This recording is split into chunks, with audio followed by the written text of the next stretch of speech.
En este momento le voy a dar pase al doctor Luis Núñez, quien ya estuvo con ustedes la semana anterior, para que él pueda hacer uso de su exposición. Adelante, doctor Núñez, bienvenido. Muchas gracias. Quiero agradecer a la Escuela Electoral, a su director, a su magnífico equipo de trabajo por esta nueva oportunidad de estar con ustedes. Y también agradecer a varios de ustedes que han tenido acceso a mis redes sociales y tuvieron la generosidad de escribirme para felicitarme y agradecer la clase de la semana pasada. En realidad, el tema que vamos a ver esta noche, el comportamiento no verbal y la personalidad en la escena política, tiene una relación directa con el tema de la gestión de la comunicación y el manejo de medios que vimos hace una semana. Así que vamos a compartir una serie de láminas motivadoras, gracias al equipo que me apoya. Y la primera lámina, ahí está el título de hoy, comportamiento no verbal, atención, dice no verbal y personalidad en la escena política. Y vamos a tener una conferencia no demasiado larga, pero sí muy interesante y que se va a enriquecer con las preguntas que ustedes me puedan hacer. Siguiente lámina, por favor. Esta lámina fue una de las láminas que yo les presenté la semana pasada, un poco para hacerles entrar en el piqueo académico de que hoy íbamos a profundizar este tema. Y ustedes suman lenguaje corporal 55% y suman 38% de voz y van a ver que es una suma muy grande que le resta, por cierto, poco al 7% de las palabras. Eso se explica, si me ayuda el equipo, en la siguiente lámina. Fue en el año 67 cuando este psicólogo alemán Albert Menrabian de alguna manera trabajó durante varios años. Muchas gracias, este asunto, gracias por explayarte. Y comportamientos no verbales. Es cierto. Estimados alumnos, hay que cerrar un micrófono que está abierto por ahí. Sí, doctor Núñez, disculpe para darles algunos alcances. Estimados alumnos, por favor, buenas noches. Quisiera que por favor deshabiliten sus micrófonos en estos momentos para que el doctor continúe con la exposición. Gracias. O este semestre, los que han entrado y los anteriores. Alumno, por favor. Alumno, se le está escuchando. Han entrado en Dutig y fácilmente ustedes ya descifran, saben cómo es adjuntar. Ustedes solucionan eso fácilmente. Pero hay otras personas que ya no tienen ese chip y les cuesta. Y por más que lo retiren de la sala, por favor.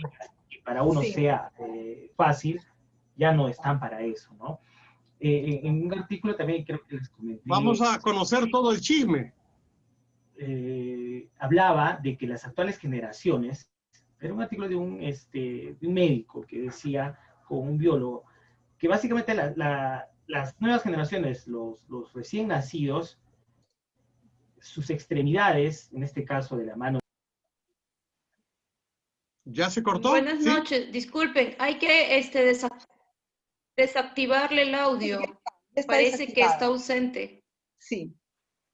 Sí, está desactivado. Adelante, doctor, disculpe usted. Disculpen ustedes. Me referí al año 67, 53 años hacia atrás, donde Albert Menrabian hace todo un estudio que ustedes lo pueden encontrar en internet sobre el lenguaje y sobre el comportamiento no verbal. Él, como digo yo ahí en la lámina, hizo una serie de experimentos, de estudios y encontró algo que es interesante, que es esto de el lenguaje verbal es altamente ambiguo. Y entonces él cree que tenemos un 38% que se le atribuye a la voz y un 55% que se le atribuye al llamado lenguaje corporal, que vamos a explicar en las próximas láminas. Pero cuando ustedes metan en Google o en cualquier otro buscador la palabra regla 7-38-55, les va a salir todo lo que Albert hizo sobre este punto y que es muy, muy interesante porque ahora que entramos a una campaña electoral donde ciertamente el candidato o candidata no va a tener mucha ocasión de hablar directamente con el votante, sino a través de redes sociales, etcétera. El lenguaje corporal que vamos a ver en videos que se puedan publicar en las redes sociales y el lenguaje oral, me refiero lo que salga por la voz, no tanto las palabras, sino la voz, entonación, proyección, resonancia, tono, va a ser muy importante en esta campaña electoral. Y hablando de eso, vayamos a la siguiente lámina. Vamos por partes y cucharadas, como se dice en el Perú. Vamos a hablar primero de la voz. Siguiente lámina, por favor.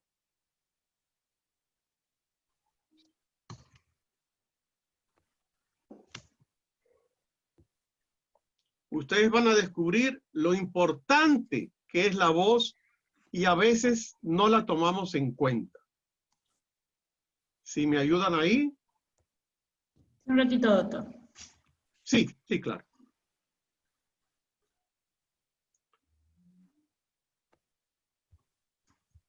Usted me avisa cuando la lámina esté puesta.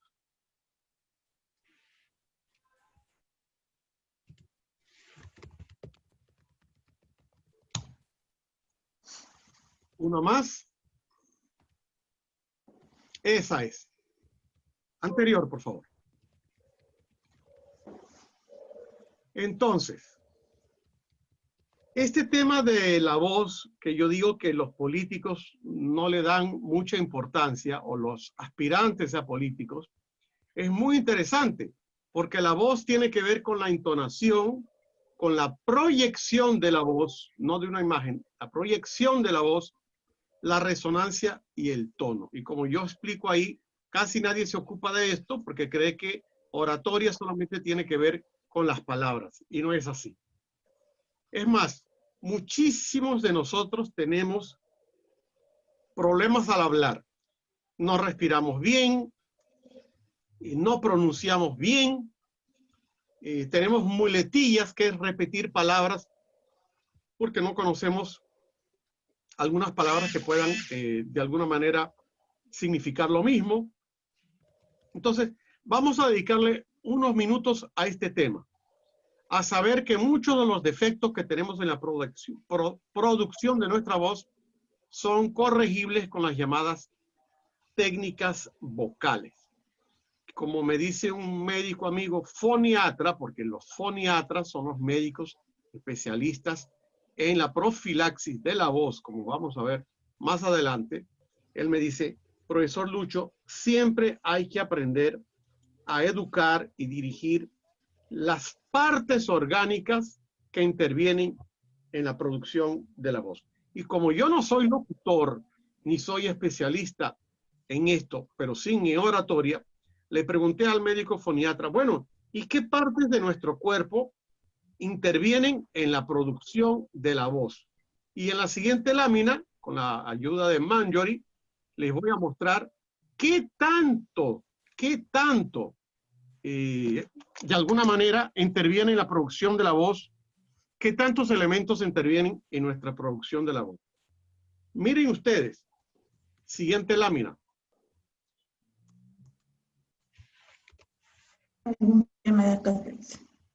Sí, yo espero, no se preocupe. Usted me avisa.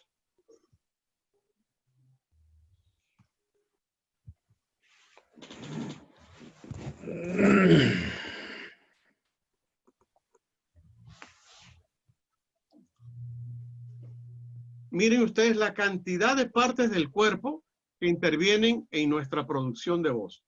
Labios, cavidad bucal y nasal, lengua, cuerdas vocales, laringe, tráquea, abdomen. En rojo les pongo pulmones y diafragma, porque vamos a hablar ahorita sobre ese tema, cuello y cerebro. Un montón de partes de nuestro cuerpo que intervienen en la producción de la voz. Me voy a referir a pulmones y diafragma, pero voy a hacer un pare en cuerdas vocales. ¿Ustedes alguna vez han ido a un espectáculo donde hay un cantante y ustedes creen que el cantante sale a escena sin antes hacer el calentamiento de la voz? Claro que no. Es muy normal que se caliente la voz. Hay técnicas para calentar la voz, así como los deportistas, los atletas tienen técnicas para calentar el cuerpo para que no tengan un esguince u otro tipo de problemas al momento de correr. Es muy normal. Entonces, es importante en este caso cuidar mucho las cuerdas vocales. Si usted sabe que mañana va a tener que dar una conferencia o un discurso, tiene que tener mucho cuidado de no estar en la noche anterior, pues, gritando o de alguna manera excediéndose en el tema de la voz. Atención con eso. Cuidar sus cuerdas vocales. Si usted quiere el día de mañana ser un dirigente político, entienda que la voz va a ser parte muy importante de su función de oratoria. No es solamente lo que usted dice, sino cómo lo dice y en qué estado de salud lo dice. Y vamos a la siguiente lámina para hablar de los pulmones y el diafragma. Ustedes dirán, esto parece más bien una clase de biología, de ciencias humanas del cuerpo. No, es que estas cosas son importantes. Son los estudios que yo he hecho durante muchos años en comunicación política, que vimos que fue el tema que vimos la semana pasada. Fíjense ustedes esos pulmones. Que por cierto, con el avance de la pandemia, hemos conocido muy bien esta parte de nuestro cuerpo, porque como ustedes saben, el virus no entra por los pulmones, pero se aloja en los pulmones. Y esas partes color carne que estamos viendo, que son los pulmones, cuando el virus ingresa, lo contamina, y cuando uno ve la radiografía de unos pulmones, toda esa parte que está color rosada se vuelve blanquecina, porque son las heridas que provoca el virus, el coronavirus en los pulmones. Los infecta hasta llega un momento en que no nos permite respirar. Ahora, ustedes ven ahí una flechita azul, delgada, que señala algo que está debajo de los pulmones. No voy a hacer un examen aquí de biología para preguntarles a ustedes si ustedes saben cómo se llama esa parte del cuerpo que está debajo de los pulmones.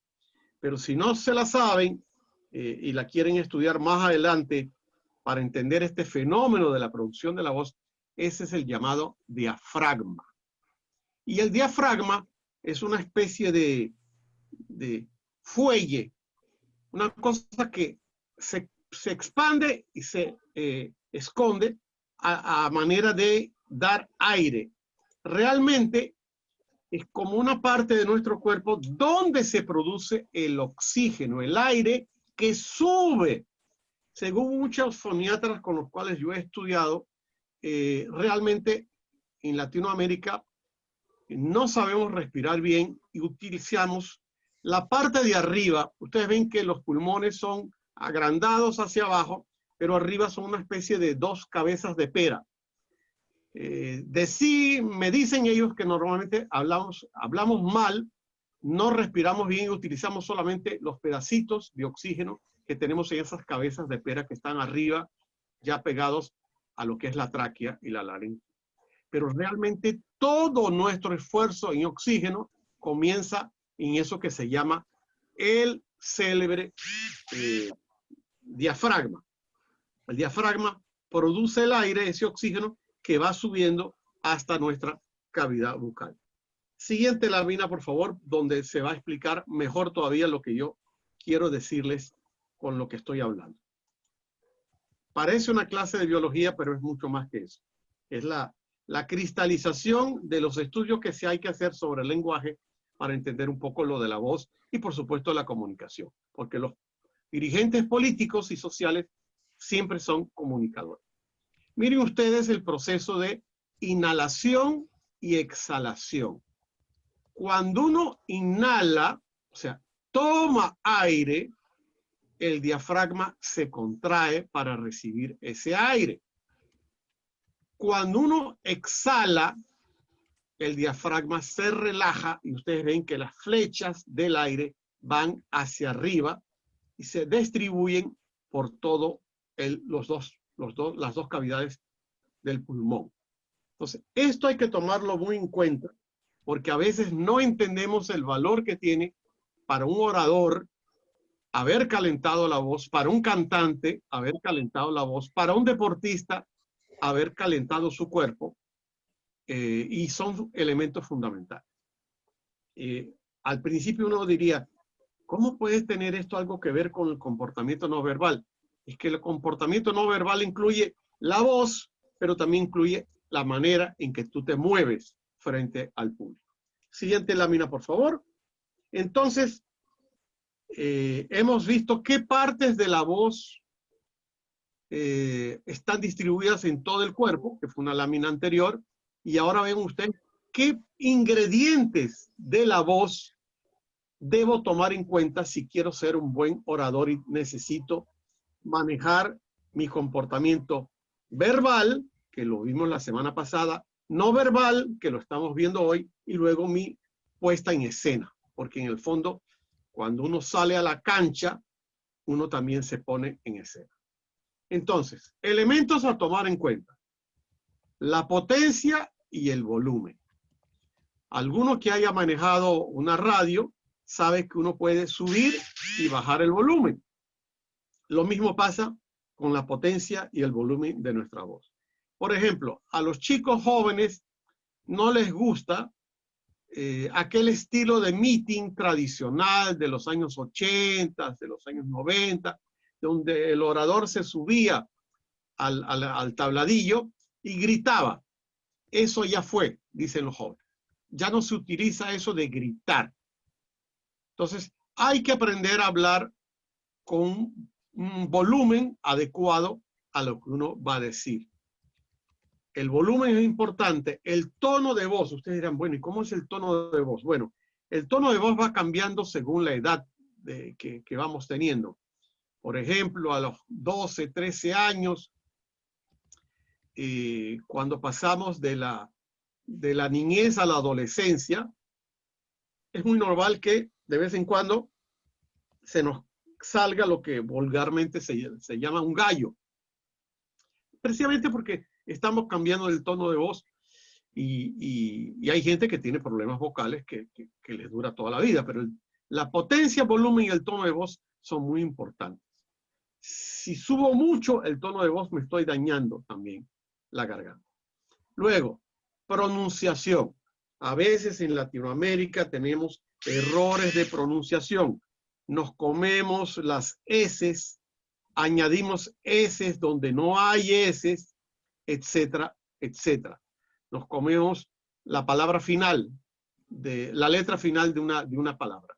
Entonces, hay que aprender, si ustedes van a ser oradores, a pronunciar bien las palabras. Y la pronunciación también tiene que ver con la modulación. De alguna manera, si son palabras largas, yo tengo que aprender a modularlas, que me vayan saliendo. Y ahí viene la próxima, fluidez de palabra. He conocido a lo largo de, perdón, de mi vida algunos dirigentes que tienen digamos, un léxico, que es la última parte, por cierto, de esta lámina, muy reducido. Y no le salen las palabras. Entonces, recuerdo al presidente Ollanta en más de una entrevista, donde el periodista le hacía una pregunta y él se quedaba en y parece que tenía que venir alguien y darle un golpe atrás en el cuello para que él vomitara la palabra. Eso era una falta de fluidez en las palabras. Luego, la naturalidad, y ahí me voy a referir a otro presidente de la República, el presidente Toledo. Yo tuve la oportunidad de conversar con el presidente Toledo varias veces y se notaba claramente que cuando él hablaba frente a las cámaras, él tenía una voz así como engolada, ¿no? Como prefabricada, como de actuación. Pero cuando no estaban las cámaras, hablaba naturalmente. Y luego está lo del léxico, y la sintaxis. Léxico que tiene mucho que ver también, como les dije, con la fluidez de las palabras. Para los que quieran saber más sobre léxico, les invito a hacer algo que en mis tiempos de chibolo yo hacía y que ahora todavía la gente mayor hace. Los crucigramas. El crucigrama te permite tener varias acepciones para una misma definición. Voy a poner un ejemplo clásico. En los diccionarios aparecen varias definiciones para la palabra loco. Loco tiene 4 letras. Cuando uno hace un crucigrama, normalmente el diccionario, que no lo tienes a mano porque eso sería hacer trampa, te indicaría cuál sería la palabra. Entonces, de repente, en el crucigrama te dicen palabra para loco de 5 letras. Y la palabra es orate. Orate. Entonces, cuando uno maneja diccionario, cuando uno maneja varias cajas de herramientas para una misma palabra, es una persona rica en el léxico.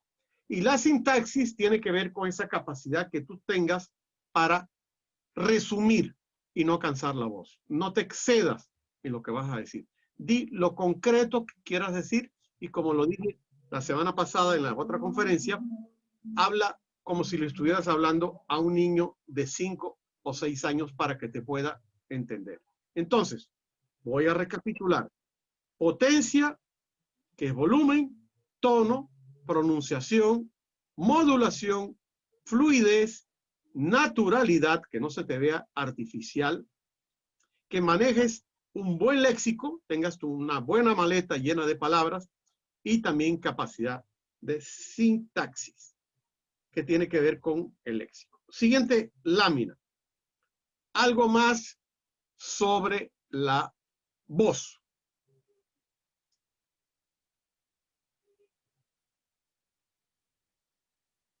¿La lámina está compartida? Me avisa.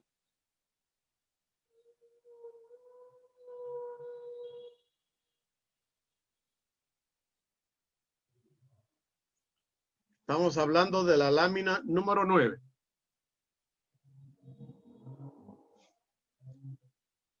Esa es. Esa es una frase que me dijo un maestro. Si eres dueño de tu ritmo de respiración, eres dueño de tu ritmo existencial. Esto es un poco el resumen de lo que yo les venía diciendo sobre la importancia de respirar bien y saber de dónde sale la respiración del diafragma y cómo va inundando tus pulmones hasta llegar a la cavidad bucal. Y ahí les indico que la foniatría es precisamente la ciencia que te permite estudiar el comportamiento de la voz, la salud o la enfermedad que tengas en la voz, y que los médicos foniatras, bueno, están para disminuir o para prevenir los problemas que tú tengas en tu voz, precisamente porque hay una serie de ejercicios que te permite coordinar todos los músculos que intervienen en la producción de la voz. Hasta aquí vamos a llegar con la parte que tiene que ver con la voz. La noche de hoy vamos a hablar de comportamiento no verbal, que tiene que ver con voz, con palabras y con el comportamiento corporal, gestual, que yo les hablé, la fórmula. Y ahora vamos a entrar al campo del lenguaje no verbal. Siguiente lámina, por favor. Así como yo les di una cantidad de características para lo que es la voz, el lenguaje no verbal tiene que ver con gestos, posturas, movimiento de tus ojos, respiración, que influye, porque una persona, por ejemplo, cuando está nerviosa, se le ve un respirar mucho más agitado y eso puede influir en el lenguaje no verbal. Y pongo ahí 2 frases que me parecen muy interesantes. Primero, quien pretenda entusiasmar a alguien más, primero debería entusiasmarse a sí mismo, o sea, creerse la historia que va a contar. Y luego, el otro solo puede ver de nosotros lo que nosotros le transmitimos. Y basado en el experto alemán, que les nombré al principio, evidentemente no solo hablamos con palabras, sino con todo el cuerpo.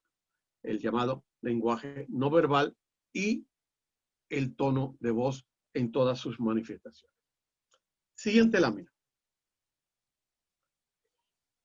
Vamos a hablar ahorita de algunas reglas para hablar en público. Primero, algo importante.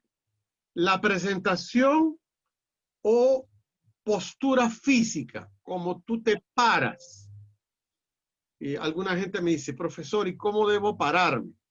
Bueno, con dos piernas en la tierra, en el piso, en la sala, como si fueran dos estacas de madera. No es que me inclino más hacia la izquierda o más hacia la derecha.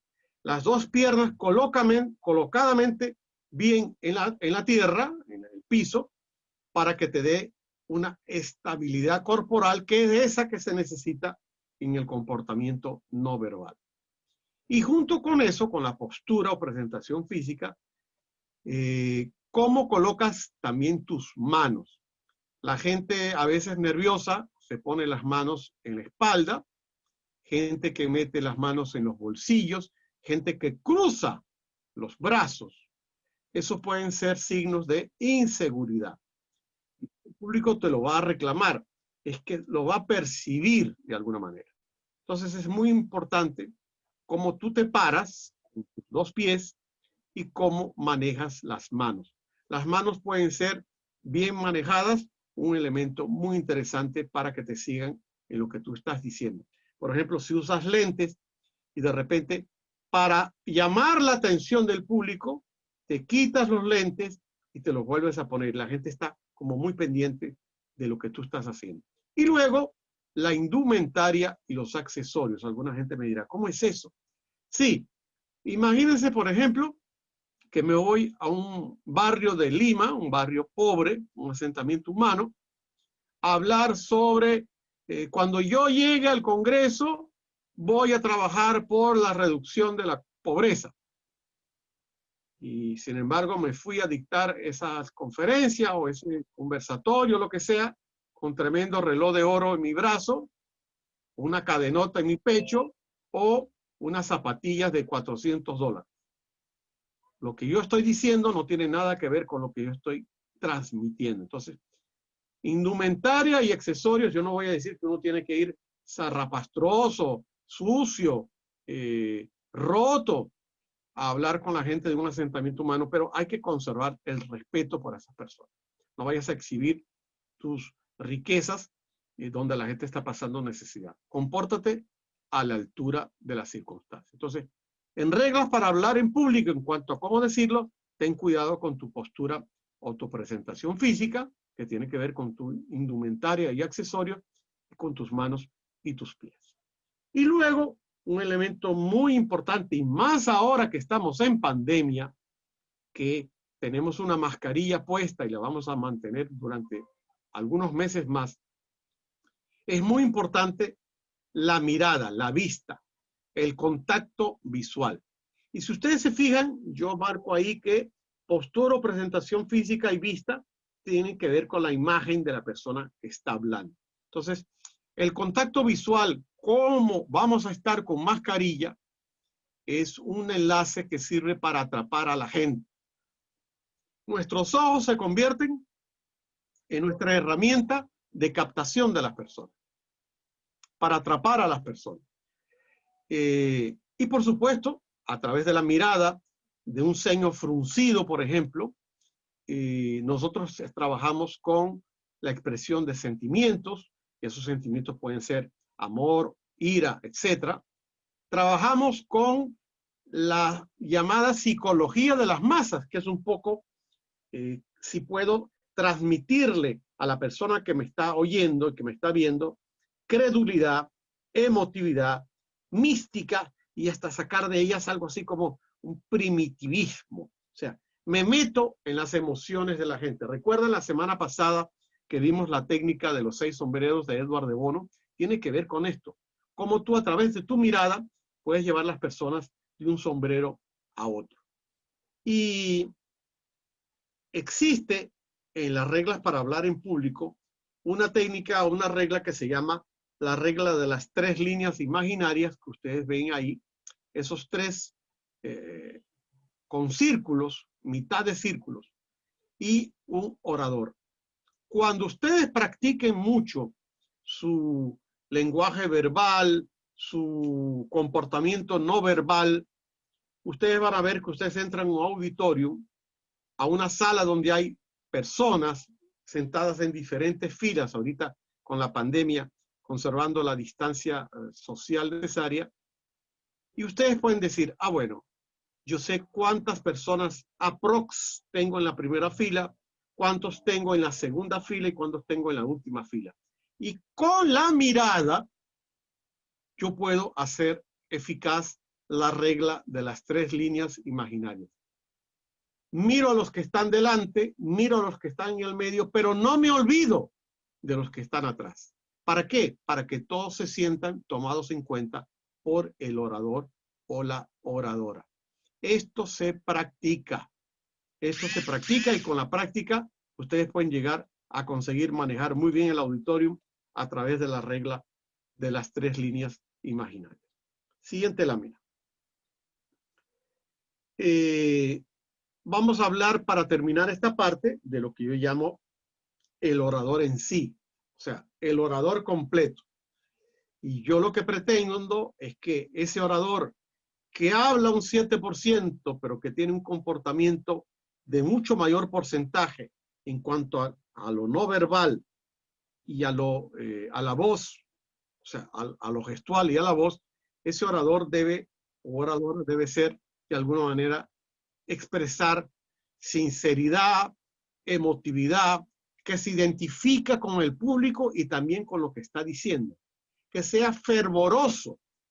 Si sabe que tiene el 7% de palabras para decir, que esas palabras sean estudiadas al detalle, que nada quede al azar, para que se vea bien, que sea rotundo.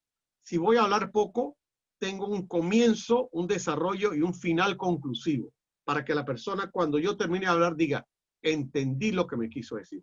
En mi vida he visto muchos oradores que hablan y cuando uno llega a su casa y su pareja le pregunta, ah, fuiste a la conferencia de fulano o fulana, ¿qué dijo? Bueno, habló bonito, pero ¿qué dijo? De verdad que no me acuerdo, porque no hubo esa cosa rotunda de terminar bien, empezar bien, desarrollar bien y cerrar bien. Sereno, que no pierda los papeles, que tenga dominio escénico, eso lo vamos a ver en las próximas láminas, esa frontera tan delgada que hay entre la actuación y el lenguaje del político. Y también permítame recomendarles que si ustedes van a dar una breve conferencia, terminen de una manera triunfalista y optimista. A pesar de la pandemia, siempre hay que verle el otro lado a la moneda. No vayamos a dar un discurso, una conferencia, una charla, una conversa, donde terminemos dando una sensación de pesimismo.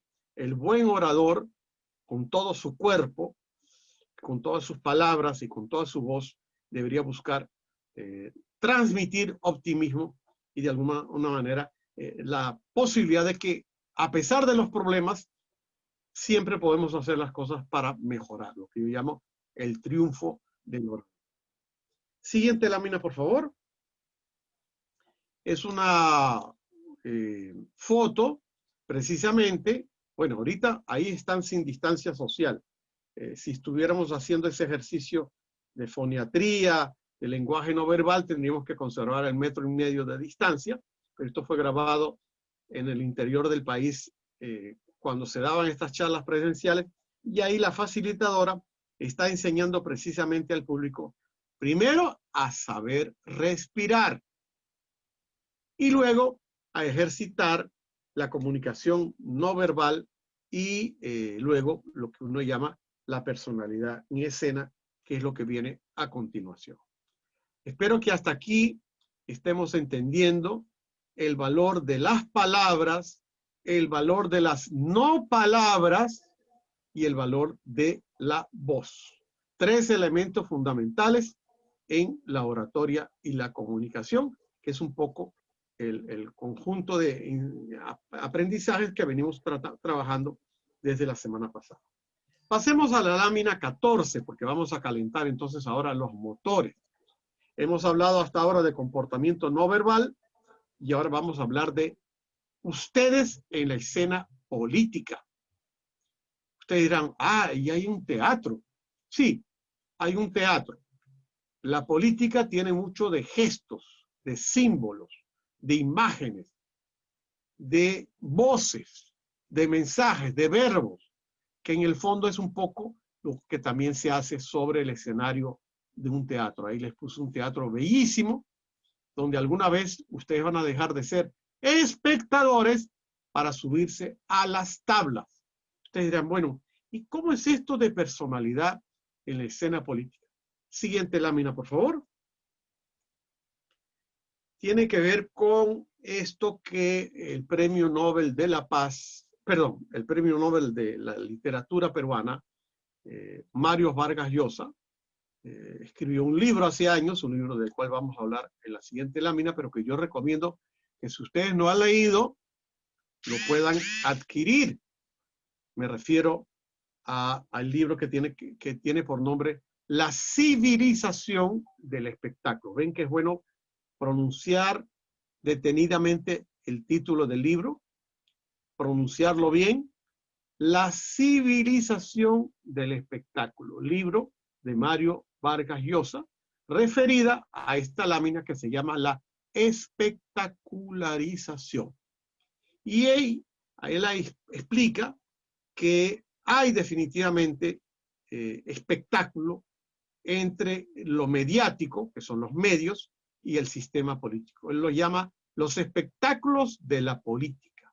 Y él dice, bueno, son acontecimientos construidos por la industria de la información o por los llamados equipos de spinning, que colocan, equipos de ejercicio, que colocan al público en condición de espectador.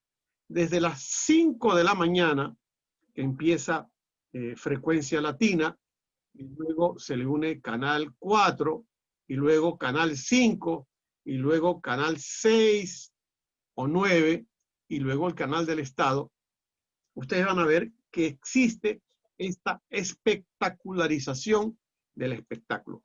Y los medios, que son eso que Vargas Llosa llama la industria de la información, transforman una noticia en un espectáculo. Y nosotros que estamos en nuestra casa, ya sea para entrar a la ducha, para tomarnos un café o para estar unos minutos más en la cama, si tenemos televisor en la habitación, estamos en condición de espectador. Entonces, esta parte es muy interesante porque la industria del espectáculo, la industria de la información, comparte escena con la llamada industria de las políticas.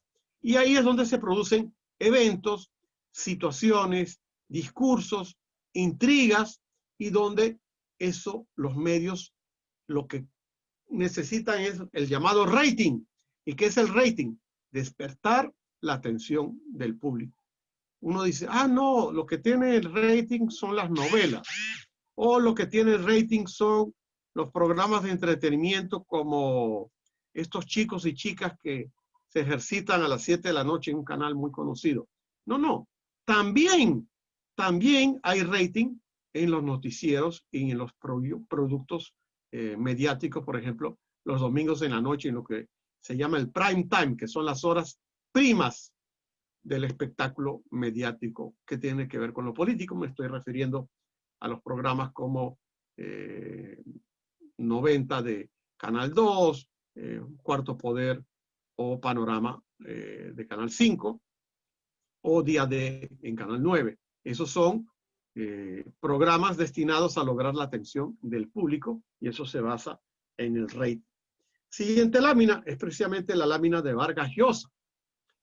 Vargas Llosa dice en su libro, estamos en la civilización del espectáculo. ¿Y qué es eso? Bueno, formamos parte de un mundo de entretenimiento en el que la diversión, atención con la palabra, la diversión tiene la primacía. Es un mundo donde se banaliza la cultura y en el que el periodismo difunde antes que información el chisme y el escándalo. Y él lo califica, con sus palabras, un escritor sabe a lo que se atiene cuando escribe cosas como esta, de alguna manera dice, a un escándalo de manera irresponsable. Este libro, que ya salió hace años, fue, por supuesto, muy debatido en los medios de comunicación, porque de alguna manera Vargas Llosa desnudaba los intereses económicos empresariales. Decía, ustedes ponen cualquier cosa, escriben cualquier cosa, presentan cualquier cosa, porque lo que les interesa es el chisme, el escándalo y el rating. Y él dice, bueno, alguna gente atribuye eso a la llamada libertad de expresión, libertad de costumbres, después de la posguerra, pero en todo caso, Vargas Llosa critica esta cuestión, esta civilización del espectáculo. Él cree que no es una buena forma de informar y sobre todo de educar. Claro, aquí podríamos tener otra charla un día de estos con la escuela sobre realmente los medios de comunicación creen que tienen como función educar. Pensamos que no. Alguna de las preguntas que ustedes me quieran hacer después puede tener que ver con eso. Y siguiente lámina. Bueno, evidentemente a este libro de Vargas Llosa ya se escribió hace años, pero yo les pongo a ustedes ahí, y eso es de mi autoría, que hay una línea cada vez más delgada entre la civilización del espectáculo, o sea, el show, y lo que hace el político. De hecho, pongo ahí al final, en rojo, esa pregunta que yo les hago a ustedes. ¿Dónde termina la política y comienza el show? Realmente yo creo que hoy día son primas hermanas, conviven muy bien. Y ustedes saben que con el avance de las redes sociales, donde están verdades, mentiras, que se le llaman las fake news, están los trolls, es muy creciente esta civilización del espectáculo. Quiero detenerme acá para recomendarles que puedan buscar en las redes sociales una película. Está en el sistema Netflix, pero tal vez va a estar en televisión abierta en los próximos meses. Hay una película que se llama El dilema de las redes sociales. Y esta película, de alguna manera, desnuda lo que vamos a ver en la próxima campaña electoral. Una guerra de mentiras, de medias verdades, de trolls, donde esta infodemia, que es esta enorme pandemia de información que recibimos todos los días, si no estamos atentos, van a hacernos creer mentiras, injurias, calumnias, guerra sucia sobre muchos candidatos o candidatas en la campaña electoral. Entonces, les recomiendo la película El dilema de las redes sociales, que explica este fenómeno y nos alerta cómo deberíamos tratar de informarnos bien. No crean lo primero que lean, no crean lo primero que ven en televisión o escuchan en la radio. Vamos a tener un bombardeo de informaciones, muchas de ellas falsas, para destruir candidaturas y levantar a otras candidaturas.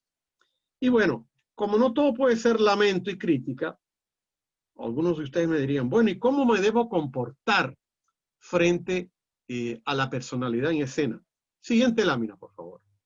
Yo creo que debería sentarme y decir, bueno, me voy a lanzar a esta piscina. Ahorita vamos a ver si la piscina tiene agua o no tiene agua. Y yo tengo que potenciar mis fortalezas y transformar mis debilidades. Por ejemplo, si no sé respirar bien o si de alguna manera no tengo un buen lenguaje verbal o gestual, tengo que transformar esas debilidades en fortalezas. ¿Cómo? Con los talleres respectivos que existen para corregir esas debilidades. Luego, Tener objetivos claros. Miren, estamos a 24 de septiembre. En 6 días más se cierran los periodos para inscribirse en un partido para ser candidato a algo. Ustedes pueden creer que yo todavía recibo llamadas al día de hoy de personas que me dicen, bueno, Lucho, no sé si voy a ser candidato o no voy a ser candidato. ¿Para cuándo lo va a dejar? ¿Para el último día? ¿Para el martes que viene? Estamos difíciles. Hay que tener objetivos claros, visión, un proyecto de vida y asumirlo con responsabilidad, que es un factor clave. Y luego tengo que trabajar y mejorar la percepción y la autoestima que tengo de mí mismo, la confianza y seguridad que tengo en mí mismo, porque eso tiene que ver con el comportamiento no verbal y la personalidad en escena. Y tengo también que lograr lo que yo llamo la independencia emocional y la interdependencia funcional. ¿Cómo es eso? La independencia emocional es que yo me sienta que puedo yo solo controlar mis emociones, manejarlas. Y la interdependencia es, depende del otro, trabajar en equipo, aprender del otro y que el otro aprenda de mí. Es interdependencia emocional digo, independencia emocional e interdependencia funcional. Hay un libro que se llama Los 7 hábitos de las personas altamente efectivas, donde estos términos de la independencia emocional y la interdependencia funcional están muy bien. Se recomienda ese libro. Y luego también tener orgullo de mí mismo, saber venderme y ofrecerme, porque voy a hacer un producto político, y también estar listo, atento y dispuesto, porque en política se arriesga muchas veces y hay que saber arriesgar. Y otra característica muy importante, si yo me voy a lanzar a trabajar mi comportamiento no verbal y voy a trabajar mi tema de me lanzo a ser un personaje en la escena, es lo que viene en la siguiente lámina. Ahí aparecen 6 historias. Algunos de ustedes ya me han visto hablar sobre este tema. Esas 6 historias se resumen en una sola palabra, que es lo que está en rojo. La actitud importa. Esas 6 historias se involucran desde Albert Einstein hasta los chicos melenudos, los Beatles. Resulta que Albert Einstein no pudo hablar bien hasta los 3 años. No pronunciaba, no modulaba, tenía problemas no existían los foniatras para ayudarlo. Y no podía hablar bien hasta sus 3 años, y los profesores dijeron que no había que esperar mucho de él. Imagínense en lo que se convirtió Albert Einstein para el mundo, con la teoría de la relatividad y con todo lo que vino después. No me voy a detener demasiado en el tema, pero sí, así como Albert Einstein al principio fracasó, o los Beatles la primera vez que grabaron una canción y la llevaron a un estudio, dijeron, no nos gusta cómo suena, no creo que no vayan a tener futuro en la música. Bueno, ellos no se dieron por vencidos. La semana pasada hablamos de la asertividad y la resiliencia. Bueno, estos 6 personajes que están acá decidieron que no iban a fracasar porque su actitud era la que importaba. Albert Einstein, Walt Disney, Oprah Winfrey, Michael Jordan, Steve Jobs y los Beatles. Si ustedes tienen un rato después de esta conferencia, que ya no le falta mucho, pueden googlear la historia de estos 6 personajes y ustedes van a ver cómo sus vidas al principio, antes que decidieran tirarse a ser personalidades en la escena, tuvieron sus fracasos. Todos hemos fallado alguna vez. Lo importante es perseverar siempre, y eso es fundamental. Siguiente lámina. Dentro de la actitud, quiero hablarles ahora, si ustedes van a lanzarse a ser una personalidad en escena y a manejar el comportamiento verbal y no verbal, a que estamos trabajando en lo que uno llama el liderazgo transformacional. Yo dicto este taller en varias universidades y siempre pongo ahí un relojito, que es un relojito que va disminuyendo, 11:59, 11:58, 11:57, diciendo que el tiempo va corriendo y que estamos en un mundo que marcha a pasos acelerados. Entonces, nosotros deberíamos tomarnos en serio nuestra responsabilidad como profesionales, como ciudadanos, como líderes sociales y quién sabe si alguno de ustedes el día de mañana como líderes políticos. Pero a veces el latinoamericano parece que siempre está esperando a que otros hagan las cosas que se necesitan hacer. Resulta que aquí deberíamos pasar de ser ciudadanos pasivos a ser ciudadanos activos. Siguiente lámina, por favor. El liderazgo. ¿Qué ve el líder? El líder ve oportunidades donde otros ven limitación. Entonces pongo ahí dos ojos que pueden ser los míos o el de cualquiera de ustedes. Ustedes dirán, profesor, ¿y cómo es eso de las limitaciones? Ajá. Voy a darles una palabra que es una limitante que está presente a lo largo de nuestras vidas y que solamente depende de nosotros en un 90% eliminarla o tirarla al tacho. ¿Cuál es esa palabra? La palabra pero. ¿No les ha pasado conversar con alguien y les preguntan, hablan por teléfono, la ven? ¿Cómo estás tú hoy? Ah, sí, estoy bien, pero, ay, cuando llega el pero, ya están las limitaciones. Esas que no nos dejan ver las oportunidades. Entonces, es igual que cuando a mí me alcanzan y me dicen, profesor, quiero conversar con usted porque tengo una preocupación. Y yo le digo, ajá, agarra una tijera y divide esa palabra en dos. ¿Cómo? Sí, preocupación. Agarra la tijera y corta. Queda pre de un lado y ocupación del otro. Trata de que ocupemos de resolver el problema que tienes. No te quedes en la pre, que es solamente quedar alrededor de la preocupación. Le das vuelta al problema y no lo resuelves. Entonces, quédate en la parte de la ocupación. El líder, y ustedes están tomando estos cursos, y eso tiene que ver con un proceso de formación de liderazgo, tiene que ver las oportunidades y no mirar las limitaciones. De repente tienes limitaciones, haz tu lista. Eso se llama fortalezas y debilidades. Haz tu lista de debilidades y vamos a ver cómo convertimos tus limitaciones en verdaderas fortalezas o en oportunidades que están allá afuera y que tú ni siquiera te has paseado por verlas. Siguiente lámina. Ya estamos casi pasando a la parte de conclusiones. Bueno, ustedes están viendo ahí 3 cuadros de fotos. Ustedes deciden si van a ser cabeza de ratón o van a estar en la cola. El líder es el que va adelante, el que distingue. Así trabaja en equipo, pero es el que marca la pauta. Ahí está el amarillo, que va adelante y los blancos lo van siguiendo, va marcando el terreno. Ahí está el rojo, llegando casi a la meta y llevando a los demás también a la meta. Y la tercera foto, la que está en la parte derecha, esa es la foto llamada el célebre vuelo de los gansos, que se utiliza en talleres de liderazgo para indicar que cuando las aves migran, por ejemplo, buscando mejor clima, designan a un líder o una lideresa que va adelante, marcando la pauta, y los demás caminan en esa forma, una forma de V chica. Pero llega un momento en que tienen que venirse, por ejemplo, del Canadá hasta Perú y bajar a la Argentina volando, y por supuesto el aleteo se cansa. Entonces, ¿qué hace el líder o la lideresa que va adelante? Se va a la cola de los demás y deja que otro asuma el papel. Eso es muy bueno para los talleres de liderazgo y de trabajo en equipo.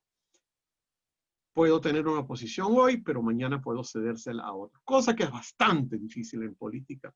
En este momento que se están conformando las listas para los precandidatos a las elecciones internas de los partidos políticos para el Congreso, hay una lucha furibunda por poner siempre a los mismos en los primeros lugares y a relegar. Esta vez no van a poder hacerlo con las mujeres porque ahora existe la paridad, y esa paridad obliga a que si la lista está encabezada por un hombre, el segundo lugar sea para una mujer, o si está encabezada por una mujer, el segundo lugar sea para un hombre. Vamos avanzando en la reforma política que el Jurado Nacional de Elecciones ha previsto, pero todavía estamos muy lentos. Por ejemplo, no se va a poder evitar la presencia del voto preferencial. Pero siempre hablo de líderes y seguidores porque esto es muy importante a aquellos que se van a lanzar a la piscina de la personalidad en escena y a trabajar el comportamiento verbal y no verbal. Y casualmente, hablando de lanzamientos, en la lámina siguiente se me ayuda. Ahí tienen ustedes la foto de una piscina. Espero que no se vayan a lanzar a esa piscina, que está fuera de mantenimiento, está sucia, no tiene agua. Ahorita que va a llegar el verano, los clubes y tal, si es que se permite más adelante ir a un club, van a lavar las piscinas y van a mantener distancia social entre los bañistas. Pero yo no quiero que ustedes se lancen a una piscina vacía, por eso pido que pongan la siguiente lámina. Si ustedes se van a lanzar a la aventura de trabajar en el campo de la política o en el liderazgo social, entiendan que la piscina debe estar llena y eso tiene que ver con su preparación. Y esa preparación tiene que ver con precisamente la lámina siguiente que yo les presento, donde ese que está ahí soy yo, y les digo, ¿ya te lanzaste? Esperemos que no te hayas lanzado a una piscina vacía. O sea, en el fondo lo que estoy preguntando es, ¿te preparaste? Este fue un seminario que tuvimos hace poco sobre rumbo al Congreso 2020, que ya pasó. Ahora estamos en el Congreso 2021, o vamos a trabajar en el Congreso 2021, pero esta es una pregunta que yo le hice a los candidatos. ¿Ya te lanzaste? Esperemos que no te hayas lanzado a una piscina vacía. Y otra lámina, la siguiente, es una travesura que leí una vez en una pared de acá de Lima, y la quise compartir con ustedes. Es una travesura idiomática, una ironía. Los políticos y los pañales normalmente son cambiados por la misma razón. Por respeto al director de la escuela y a mis ayudantes, yo no voy a tener que explicar la ironía, porque ustedes saben por qué se cambian los pañales y por qué también a veces cambiamos los políticos, por la misma razón. Siguiente lámina. Lo que vayas a decir, exprésalo en 3 ideas concretas. Los electores promedio solo recordarán eso. Eso lo digo yo en mis conferencias de campañas electorales de comunicación política. La semana pasada les presenté la foto de un bombardeo que iba vomitando candidaturas, ideas. Esa gente, el público en general solo puede captar hasta 3 ideas promedio, porque representamos un electorado bastante confundido frente a 24, 25 partidos que nos van a presentar, cada partido 130 candidatos. Entonces vamos a estar muy confundidos. En Junín, por ejemplo, 10 partidos, 10 candidatos al Congreso, 12 candidatos al Congreso, como yo voy a recordar todo lo que me ofrece. Entonces es preferible tener 3 ideas concretas promedio. Siguiente. Si tienes una hoja de vida impecable, asegúrate primero de no mentir en ella, porque ahora el Jurado Nacional de Elecciones va a hacer un estudio muy pensado sobre la gente que miente en la hoja de vida, pero además no mientas porque va a haber guerra sucia, te van a acusar de mentiroso y tienes que estar preparado para los embates. Lo que pongas en tu hoja de vida es tu verdad. Recordemos que según la Constitución, tú no necesitas ser un doctorado honoris causa para entrar al Congreso de la República o a la elección del 2022 para una regiduría, consejero, presidente regional, provincial o local alcalde, ¿no? Entonces, ten cuidado con lo que vas a escribir, porque el papel, antes decía, el papel lo aguanta todo, no, el papel ya no lo aguanta todo. Siguiente lámina, por favor. Trabaja en equipo, aprende a trabajar en equipo, cosas que a veces es difícil. Algunos alumnos me dicen, profesor, lo que pasa es que yo alguna vez cedí confianza para trabajar en equipo con otras personas y la persona me falló. Bueno, búscate a otra persona que complete la que te falló, pero aprende a trabajar en equipo porque en la unión está la fuerza. No seas estrella solitaria. Estamos en tiempos de trabajo muy horizontal, gerencias horizontales donde todos somos iguales a pesar que hay un jefe.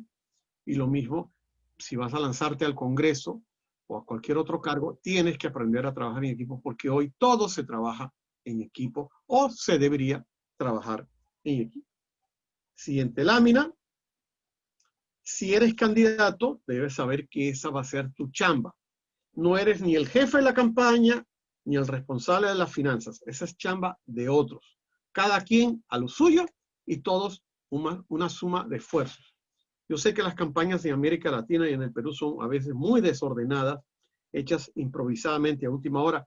Yo siempre aconsejo trabajarlas por lo menos un par de años antes, pero cada quien en su puesto. El candidato a buscar votos y los demás a hacer lo que les toca. Siguiente lámina, por favor. Ya estamos casi llegando al final. Un recordaris al tema de hablar en público. Se los dije la semana pasada, los temas que tienen que ver con la oratoria. Hay gente que nace con esa capacidad de que se les salen las palabras bien, lo llamo yo talentos naturales, pero también es algo que se puede aprender y ejercitar. De hecho, es lo que yo vengo haciendo en los últimos 40 años de mi vida. Preparar personas para que cuando lleguen al servicio público sepan hablar bien, sean con ética y principios, entreguen su trabajo para la labor que nos pide el pueblo, que es el bienestar general de la población. Entonces, hay talentos naturales, pero también se puede aprender y ejercitar, tal cual como cuando yo aprendo a montar bicicleta. Yo no sé si a ustedes les ha pasado. Yo aprendí a andar en bicicleta de niño, cuando las bicicletas todavía no tenían aquellas dos rueditas que no nos permitían caernos. Yo caí muchas veces, pero después que aprendes y consigues el equilibrio, ya no se te olvida más. Lo mismo es con hablar en público. Siempre puedes mejorar, pero practica frente a un espejo para que tú veas cómo está tu expresión gestual, lo que llamamos el comportamiento no verbal, cómo modulas la voz, cómo escuchas tu propia voz, ve viéndote al espejo, y es como montar bicicleta. Después lo irás practicando para ir mejorando. Siguiente lámina, pasamos a la lámina 32. Un micrófono, una cámara y un periodista acucioso puede asustar a aquellos que están como personalidades en la escena, ¿no? Entonces, si te preparas bien para las entrevistas, para los debates, etcétera, esos elementos pueden ser fortalezas y no debilidades, ¿no? Entendemos la charla de hoy, que tiene que ver con el comportamiento no verbal y la personalidad en escena. Siguiente lámina. Siempre hablo de esto porque me parece importante. Vas a un cargo público, ¿cómo quieres ser recordado al final de tu mandato? Piensa, por ejemplo, en los ejemplos, valga la redundancia, lamentablemente, que tenemos en el Congreso. La gente recuerda a una señora, la robacable, o el mataperro, o el candidato del cono naranja, pero son lamentables recuerdos y herencias. Si yo me preguntara ahorita, ay, ¿cómo se llama la candidata robacable? O el candidato mataperro, no me acuerdo. ¿Por qué? Porque terminaron siendo recordados por alguna travesura que hicieron en el Parlamento, ¿no? Esas son las cosas que pasan y que tienen que ver con esto de la comunicación política. Siguiente lámina. Yo digo, porque trabajo en el área, es mi chamba, estás mal, estás muy mal cuando no sabes comunicar en campaña, y peor cuando no sabes comunicar cuando ya eres autoridad electa. Son dos tipos de comunicación distintas, a pesar que el electorado sea el mismo. En una parte estás prometiendo y en la otra tienes que comunicar lo que estás haciendo. ¿Y cómo lo vas a hacer? ¿Cómo, cuándo, con qué recursos y en qué tiempo? 4 elementos fundamentales para que no caigas en el descrédito y que la gente diga, voté por él y me equivoqué. Lo voy a sacar como saco un pañal mojado de un niño. Volvemos a la metáfora, a la ironía. Entonces, hay que aprender a comunicar, y estos talleres que yo he estado compartiendo con ustedes precisamente tratan de manejar estos temas. La gestión de la comunicación y el manejo de medios, comportamiento no verbal y la personalidad en escena. Y vamos concluyendo con la lámina 35, una frase de Shakespeare muy buena: sabemos lo que somos, pero no sabemos lo que podríamos ser. Y no vamos a saber lo que podríamos ser si no nos tiramos a la piscina con el agua llena, no vacía, ¿no? Hay que tirarse, hay que atreverse. Tengo algunos de ustedes que no voy a dar su nombre, que sé que están ahí porque los he visto inscribirse participantes y que les diría, pueden ser mucho más de lo que son, pero tienen que tirarse a la piscina. Y terminamos con una lámina 36 y 37, donde mi amiga Maya Angelou dice, la gente olvidará lo que dijiste. Eso tiene que ver con el 7% de lo que salió de mi boca. La gente hasta puede olvidar lo que hiciste, pero la gente nunca olvidará cómo la hiciste sentir. Y termino, digamos, con una lámina refrescante o refrescatoria, si la palabra existe, de la primera lámina que yo les pasé. El lenguaje no verbal representa el 55% de tu cuerpo. La voz influye en los votantes, en la gente que te escucha, en un 38%, y las palabras son solamente el 7%. Por eso es que Maya Angelou dice, la gente olvidará lo que dijiste. ¿Qué dijiste? Ese 7%. Y con el agradecimiento a mi equipo de la escuela, la última lámina es para darle las gracias y pasarle la voz a las moderadoras para que tengamos unos 10 minutos, 15 minutos para preguntas y respuestas que contestaré con todo gusto. Ya, doctor. Muchas gracias por su brillante exposición. Usted dirá, doctor, ¿cuántas preguntas? ¿Levantarán la mano o cómo se hace la rueda de preguntas? Algunos quieren hablar, podemos perfecto. abrirles el audio, pero hay gente que prefiere escribírtelas y tú me las puedes leer o las leemos. Ya, a ver, estimados alumnos. Tenemos hasta unos 10 minutos para esto. Ya, a ver si pueden escribir sus preguntas, tal vez las 3 primeras preguntas, lo más rápido que pueda, o alguien que quiera levantar la mano y conversar con el doctor. Con mucho gusto. Si puede acceder a su micrófono, está habilitado. Y nos da su nombre. Sí. Buenas noches.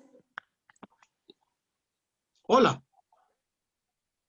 ¿Cómo está? Un gusto. Realmente mi nombre es Elizabeth Nancy Cabezas Flores.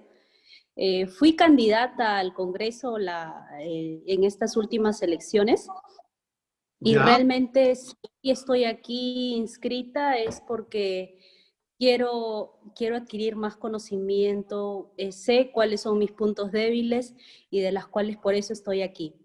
Ahora, en este tiempo de pandemia, si bien es cierto, he venido trabajando con mucha gente apoyando una labor social, pero no he publicado nada al respecto en mis redes sociales porque sentí de que de repente la gente lo puede malinterpretar, ¿no? Que uno está utilizando políticamente esto y se pueda transgiversar todo.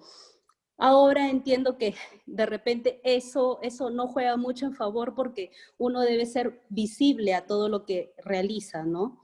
Entonces, usted habló muchísimo de la comunicación no verbal. Ahora, a mí me gustaría de repente publicar, si bien es cierto, para de repente ayudar también y continuar ayudando, pero el tema es cómo llegar exactamente y qué palabras decirlas, porque hay que saber, hay que tener mucho cuidado con lo que vamos a decir. Entonces, usted es un gran maestro y de las cuales... Gracias, Elizabeth. Creo que ya entendí un poco tu idea. Mira, lo primero que te voy a decir es bastante claro y concreto. Lo que no se comunica no existe. Tienes que, de alguna manera, muy fina, hilar muy fino, escribir, contar lo que has venido haciendo de la pandemia, pero con tanto respeto por aquellos a los cuales has ayudado, que no se sientan instrumentalizados por las cosas que hiciste. Hay maneras de hacerlo. Simplemente hay que encontrar las palabras precisas para decir, durante estos meses de pandemia, estuve trabajando en esto, en esto, en esto. Porque hay mucha gente que no tiene las mismas oportunidades que otros para acceder a una canasta, a un bono, etcétera. Hay que ver, mira, el maestro Dieter Nolen, maestro alemán que yo siempre hago referencia, indica que hay que ver el contexto. ¿Qué es lo que yo quiero transmitir? Precisamente porque hay que evitar que te ataquen en tus redes sociales diciendo, ah, no, ella se subió al Cerro El Pino o estuvo en las alturas de Caraballo para sacarse el selfie, pero lo que estaba era buscando el selfie, no resolverle el problema a la gente. Por eso hay que hilar muy fino. Yo te aconsejo tener unas personas que te ayuden en la parte comunicacional. Si no, tú te comunicas conmigo a través de la escuela y yo, por supuesto, de manera absolutamente ad honorem y voluntaria, te ayudo a transmitir hechos en palabras y que esas palabras no sean mal interpretadas. Gracias, Muchas Elizabeth. gracias. Muchas gracias. Siguiente intervención. Sí, buenas noches. Sí. ¿Qué tal? Luis, te saluda Fernando Serra. Gusto en escucharte y verte a través de esta clase. Espero que todo esté bien con todos mis compañeros. Muy atractivo y tengo un par de dudas. De acuerdo a que ahora las campañas electorales van a ser, gracias a la COVID, una manera muy atípica, ¿no? Entonces, la primera pregunta es, ¿qué tanto influye el manejo de redes de los candidatos? Si bien es cierto, antes teníamos los famosos meetings y a medida que pasa el tiempo las redes sociales han ido acaparando, hoy en día pues las nuevas generaciones son muy analíticas en el tema de videos, o sea, no hay necesidad de ahora pues llevar un curso tan extenso de marketing para que las nuevas generaciones se den cuenta de algunas u otras cosas. Entonces, ¿qué tan influyente es que un candidato sepa manejar las redes? Y la otra es, las entidades que hacen encuestas, ¿van a ser relevantes o no en el tema de dar el voto? Porque sabemos, hay candidatos que tienen mucha más afluencia, mucha más llegada con la gente. Entonces, si yo veo un candidato que tiene una transmisión en vivo y tiene pues 5.000 u 8.000 espectadores, pues está generando mucha más atención, ¿no? Entonces, esas son mis dos preguntas, ¿no? Gracias, Fernando, por tu interesante pregunta que está desdoblada en dos partes, ¿no? Sí, en esta campaña electoral, en esta pandemia electoral en la que vamos a entrar, definitivamente el papel de las redes va a ser fundamental. No todas las zonas del país están preparadas, lamentablemente, para ese tipo de campañas. He estado leyendo que en zonas de la selva del Perú y las zonas altoandinas, los niños han tenido muchísimos problemas para el programa del ministerio que se llama Aprendo en Casa. Por lo tanto, los electores van a tener muchísimos problemas para acceder a redes sociales. Eso no implica que no tengamos acá buenos equipos de redes sociales. Acá en el Perú tenemos muy buenos equipos de redes sociales, gente que se ha preparado a nivel universitario y que maneja muy bien eso. Es importantísimo que un candidato o candidata tenga un pequeño equipo de redes sociales. Por supuesto, dirigido por el llamado Community Manager, que es el gerente de la comunidad de redes. Y a partir de ahí, ver cuál es la red mejor o peor. Pero para las zonas altoandinas y para algunas zonas de la selva, vamos a tener que acudir a las cadenas de radio locales y televisión locales, que suplen de alguna manera las ausencias de las redes sociales. Pero esto va a ser una campaña muy digital, sobre todo porque 1/3 de la población es joven y como tú explicaste, estimado Fernando, el lenguaje digital es parte de los millennials. Es más, hay un nuevo instrumento, bueno, nuevo para nosotros que ya somos un poco mayores, pero que los chicos vienen trabajando hace meses, que es el llamado TikTok. Ya empecé a ver, el TikTok tiene mucho que ver con música y con baile, pero ya empecé a ver algunos precandidatos al Congreso que están utilizando el TikTok para colocar un baile, un reggaetón, etcétera, donde ellos se mueven y van apareciendo frases que tienen que ver con las ofertas que ellos ya están preofreciendo en su trabajo al Congreso. Así que Esa parte es muy importante. Y la otra, la de las encuestas. Definitivamente, a ver, las encuestas siempre van a tener una influencia muy grande en nuestro continente, muy grande. La gente no le gusta perder el voto, entonces, si no es un voto duro de aquellos militantes tradicionales que siempre van a votar por el mismo partido, vamos a ver cambios en las simpatías populares de acuerdo a cómo las encuestas lo están haciendo. Esta tarde en una radio local me preguntaban y decía, esta campaña todavía está muy fría, no se crean los datos que están saliendo porque esto está frío. Viene más adelante, después que sepamos quiénes van a ser los candidatos oficialmente, quiénes van a acompañar esas campañas como fórmulas presidenciales, quiénes van a ser los números unos en las listas. Ahí vamos a empezar a entender un poco. Pero no soy muy optimista, Fernando, de que esto vaya a ser antes de diciembre. Yo creo que después de las fiestas navideñas, que no van a ser muy fiestas que digamos, es que la gente va a decir, ah, caramba, hay elección en abril. Están empezando a salir los candidatos. Entonces voy a ver un poco las encuestas. Y por supuesto que tenemos todo este problema de que no hay control sobre las redes. En redes puedes publicar cualquier cosa, incluso noticias falsas o ataques a otros candidatos. Ya empecé a leerlas. Y las encuestas van a tener un tiempo, digamos, limitante cuando se diga hay silencio de encuestas, pero en las redes sociales tú sabes que no se puede hacer silencio de encuestas, ni siquiera en el país más poderoso, en estos campos como Estados Unidos, se prohíbe revelar cómo van las encuestas en las redes sociales. Así que hay que estar muy atentos, estimado Fernando, tanto a las redes y a las encuestas, no creer todo lo que se dice, sino tratar de buscar fuentes confiables, y eso es toda una tarea de aprendizaje. Creo que alguien estaba preguntando por escrito cómo traducir lo que hace Elizabeth para que no ofenda y que la gente no se sienta manipulada. Es que, claro, Elizabeth tuvo una intervención muy corta, no sabemos en qué área social trabajó, pero para mí lo que yo les quiero transmitir a ustedes es no ofender a la gente que se sienta manipulada, como diciendo que se sienta instrumentalizada, diciendo, no, ella en verdad no le importaba que no tuviera agua yo en mi casa, o que ya mi kilo de arroz se haya acabado y me trajo un kilo nuevo. A ella lo que le importaba era el safe con el kilo de arroz. Eso sería instrumentalizar. Pero hay formas, por eso yo la semana pasada les hablaba del lenguaje asertivo de decir las cosas sin ofender a la gente.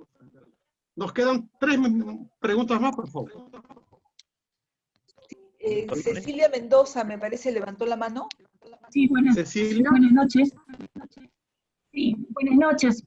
Muchas gracias por su ponencia. Brevemente le expreso consulta o comentario. Hay candidatos que tienen una expresión corporal, hablan como si ellos estuvieran peleando todo el tiempo, posición, rigidez y actitud a la defensa, ¿no? En defensa. Por ejemplo, tenemos al congresista y por el estilo hay personas que se expresan de esa manera, con un tono rígido, rudo, y ellos dicen que es su estilo, pero no sé si como comunicadores, digamos, les podamos recomendar de que puedan moderar ese tipo de lenguaje. No sé qué opina usted. Gracias. Muy interesante tu pregunta. Mira, hay una palabra anglosajona, un anglicismo, viene de la palabra inglesa, que es la palabra branding. Branding significa marca. Y políticos como Urresti, la congresista Alcorta, estas congresistas tan controvertidas del fujimorismo, la señora Beteta, la que fue presidenta de la Comisión de Constitución, ellas evidentemente quisieron crear esa marca. Eso no es una cosa improvisada, eso es parte de su branding, de su marca. Y eso a ellos les da resultado. El congresista Urresti ha sido congresista más votado de la elección en Lima. Y él dice, ¿cómo voy a volverme un viejito, bonachón, propositivo, que concede a los demás? Si a mí lo que me funciona es una campaña agresiva. Mostrarme como el militar, el que va a poner orden, el que va a sacar el chicote. Eso a él le funciona. Y evidentemente depende del estilo de cada quien. Yo no veo una Lourdes Flores, por ejemplo, con una campaña en ese estilo, porque no es su carácter. Entonces, la gente va creando sus marcas. Ustedes tienen que crear sus marcas. Tienen que hacer ese FODA, fortalezas, oportunidades, debilidades y amenazas, y ver cuál es la marca que ustedes quieren construir. Las marcas se construyen. Hay especialistas en construir marcas políticas. Si ustedes luego quieren recibir talleres sobre eso, les puedo dar el nombre de las personas que lo hacen de manera profesional, porque eso es otra cosa que yo quiero dejarles esta noche en sus mentes y oídos. Las campañas hay que profesionalizarlas. Yo no digo que una campaña no tenga un cierto grado de inspiración, de olfato político, pero hoy día las campañas hay que profesionalizarlas para que sean exitosas, sobre todo en este objetivo final, que es el tipo de comunicación exitosa que marca la diferencia y me haga un candidato o candidata relevante, fundamental. Gracias, Cecilia. Gracias, doctor, por su respuesta. La última pregunta, doctor, le damos el pase al señor Dommel Próspero, quien levantó la mano. Sería la última. Adelante, señor. Sí, Buenas noches. Sí, se escucha. Perfectamente. Doctor Luis, gracias por este tema, este evento académico que es muy interesante para algunos de repente en la parte más práctica, porque libros y libros hay de todos los temas, pero la parte, se puede decir, la parte desmenuzada de lo que se está llevando en este evento en la primera hora.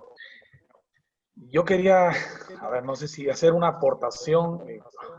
¿Qué tanto opera un orador con las características que usted había mencionado frente a un conocedor de un tema? Por un lado tenemos a un orador que pretende supuestamente conocer cierto tema, y pretende establecer ciertas pautas dentro de un tema político, por supuesto, frente a una persona que es profesional y de repente no político y es conocedor del tema.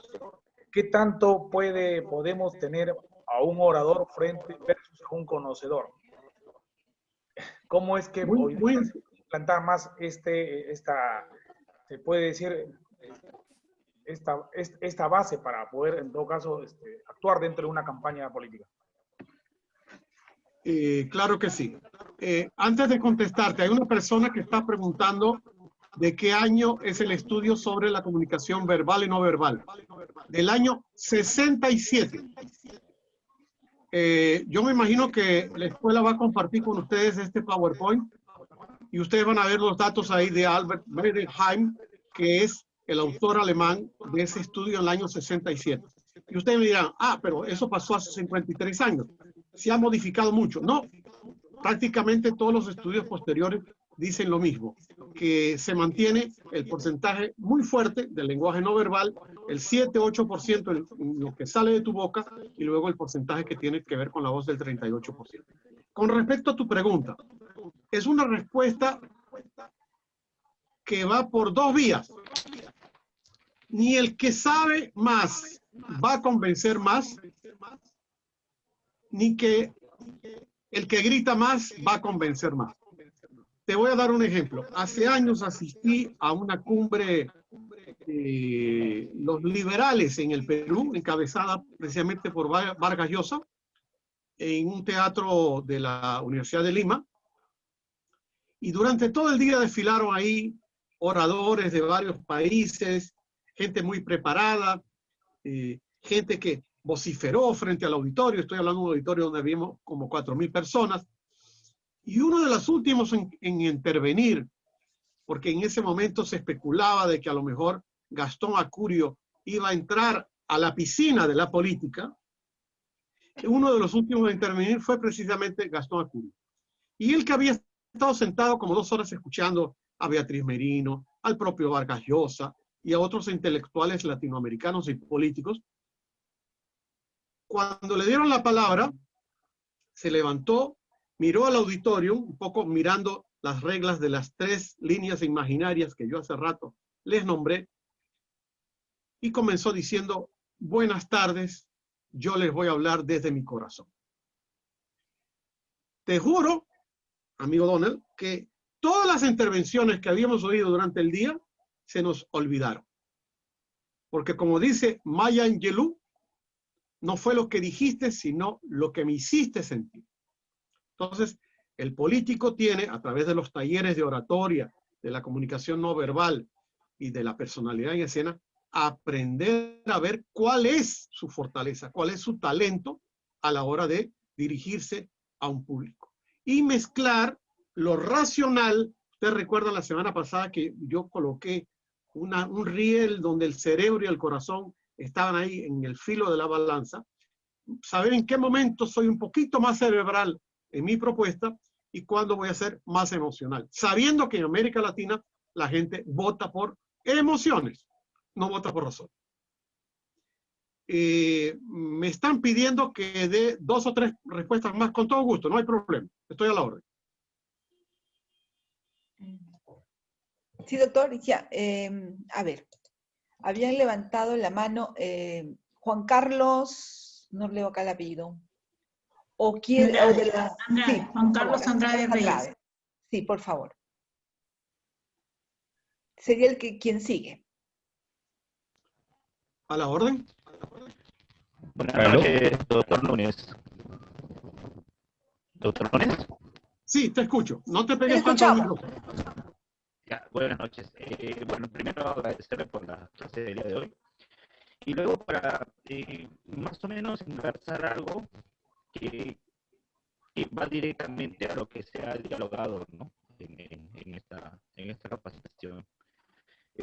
Usted hablaba sobre un ejemplo que en una oportunidad hoy en Tumaca, cuando respondía ante las preguntas que le hacían los periodistas, no tenía el léxico, ¿no? Fluido como para poder responder inmediatamente. Ya. Y basándonos a la actualidad, digamos, también en el tono de la voz, en la modulación de la voz, se ve también actualmente a un político como Vizcarra, que sus mensajes no llegan tampoco a la población. O sea, si bien es cierto, trata de dar a entender ciertos aspectos de su gobierno, pero no llegan. Tan es así que en esta última parte en que ha llegado casi a ser censurado, ¿no? Casi a ser vacado, se vio un mensaje plagado de incoherencias y mentiras que también casi le cuestan gestión presidencial. Por eso yo lo que más o menos logro entender es lo siguiente, ¿no? Con respecto al léxico, a la modulación, a cómo uno tiene las palabras correctas, y también yo creo que también a quién va a llegar ese mensaje que quiere dar, ¿no? Porque mire, Ollantaytamala no tenía cómo responder, sin embargo llegaba a algunos puntos donde la población sí le hacía caso, sí creía en algunas cosas, hasta que vino su problema con su esposa y lo demás, ¿no? De acuerdo. Actualmente cuando, es más, hasta cuando dan conferencias de prensa, no son como las primeras conferencias de prensa en la pandemia, en que todo el mundo las esperaba. Ahora prácticamente ya nadie lo quiere escuchar, porque es la gran verdad. Y por último tenemos, por ejemplo, ¿no? Como decía una antecesora, ¿no? Lo tenemos a Oresti, la tenemos a Cecilia García, que con lenguajes un poco más, digamos, no adecuados para la política, porque, ojo, yo siempre digo, no todo aquel que tiene un funcionario público es político. O sea, un político yo creo que también es un término un poco, digamos, más amplio para esas situaciones, ¿no? Entonces, la pregunta es, la modulación, el léxico, el tono y las palabras tienen que ir dirigidas hacia cierto tipo de clase social o de estatus social, o tiene que ser modulado de acuerdo para todos en general. Muy interesante tu pregunta. Mira, depende de los públicos, por supuesto. Depende de los públicos. Si yo soy el presidente de la República, voy a conversar a mediodía, sobre todo al inicio, que tenía ese auditorium completo, todo el mundo quería escuchar al presidente a la 1 de la tarde. Es importante saber que tengo varios targets, y por lo tanto tengo que utilizar un lenguaje muy sencillo que todos me puedan entender. El señor que está cuidando a su vaca y que lleva la radio colgando en el cuello, o el empresario que está en su oficina de San Isidro y que está mirando una televisión de 50 o 60 pulgadas. Un lenguaje más uniforme. Pero dentro del discurso, yo puedo de alguna manera manejar un lenguaje en algún momento un poco más sofisticado, en algún momento un poco más llano. Siempre aconsejo utilizar, mejor decir 82 de cada 100 que decir 82%. Parece una sutileza, pero esa sutileza puede hacer que el hombre del campo entienda que 82 de 100 y no es lo mismo decirle 82% porque de repente no tuvo la ocasión de ir a un colegio. Yo creo que el presidente Vizcarra, en mi concepción de analista, pues agotó un poco ya su discurso, sobre todo después de lo último que le ha venido sucediendo. En algunos países, cuando estas situaciones se presentan, se nombra un vocero. El vocero es el que habla en nombre de.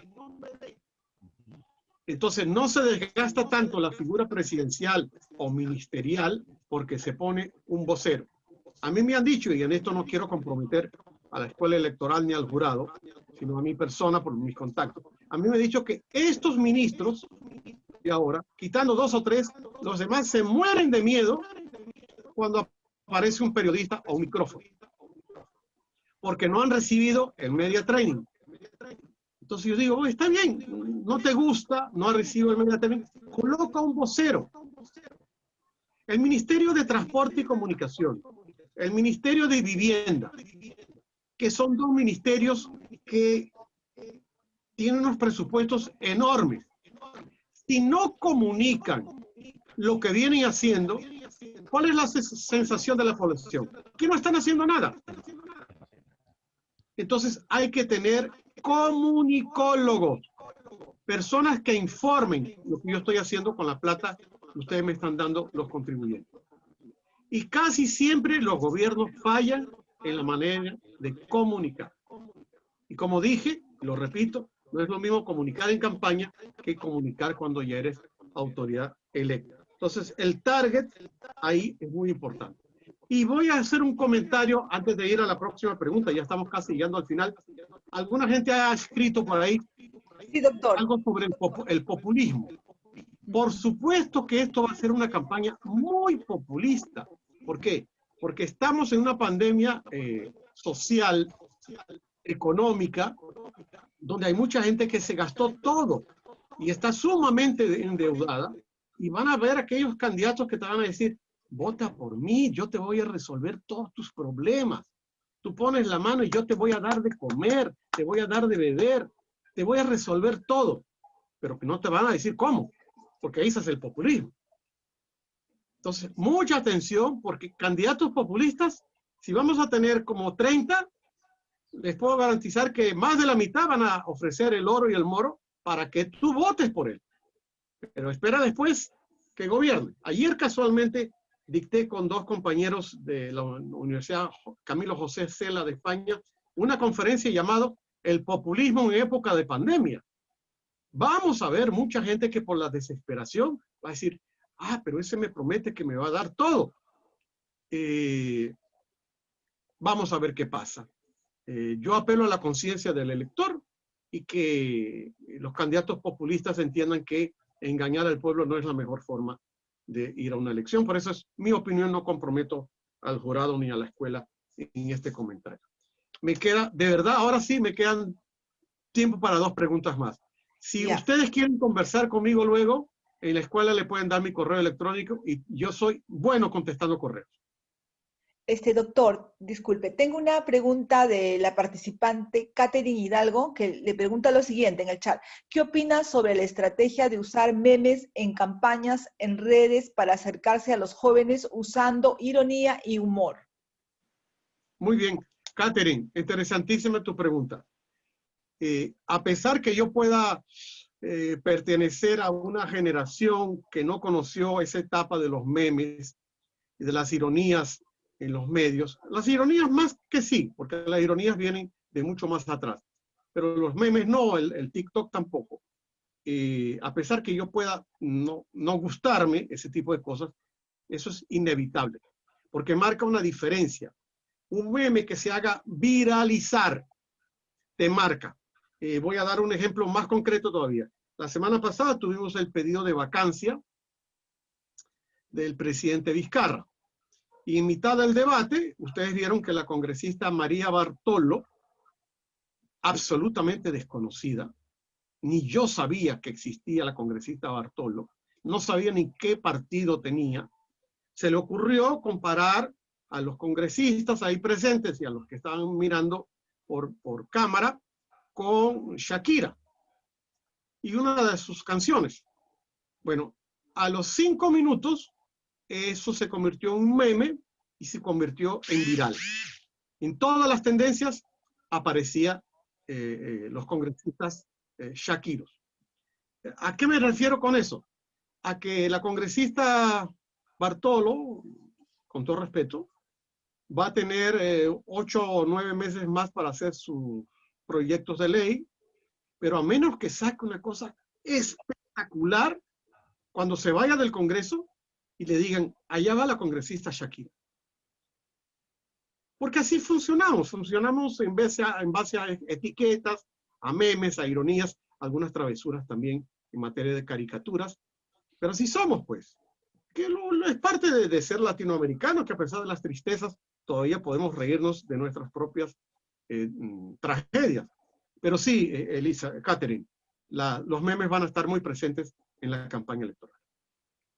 Doctor, muchas gracias. Ahora queda una última pregunta de Ricardo Villar Ruiz. Le cedo la palabra a Ricardo Villar. Adelante.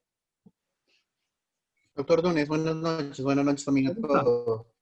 Sí, yo quería enfatizar en algo sobre la comunicación asertiva.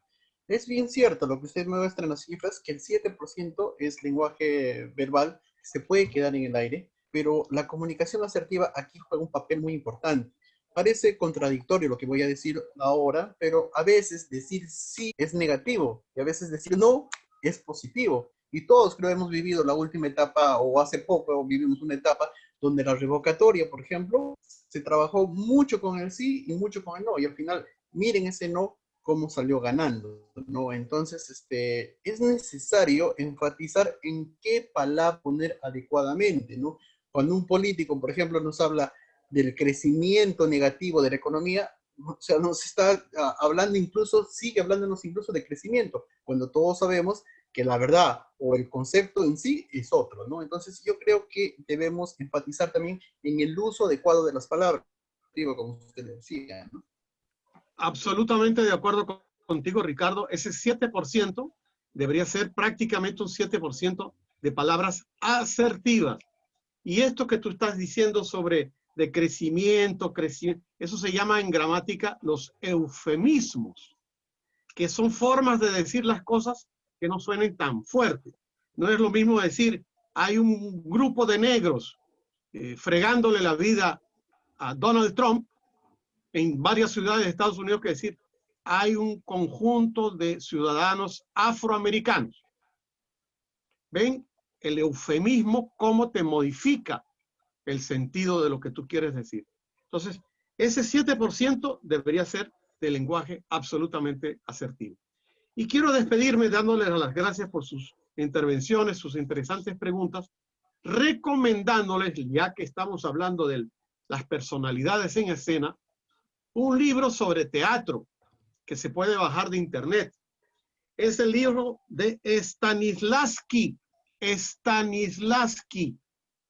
La mayoría de los actores y actrices peruanas, aquellos que se han formado, digamos, empíricamente, y aquellos que también de alguna manera han estudiado artes dramáticas, han leído como Biblia al libro de Stanislavski. Yo les recomiendo, porque termino con eso que dije. Hay una frontera muy delgada, una línea muy delgada entre la actuación y el lenguaje político.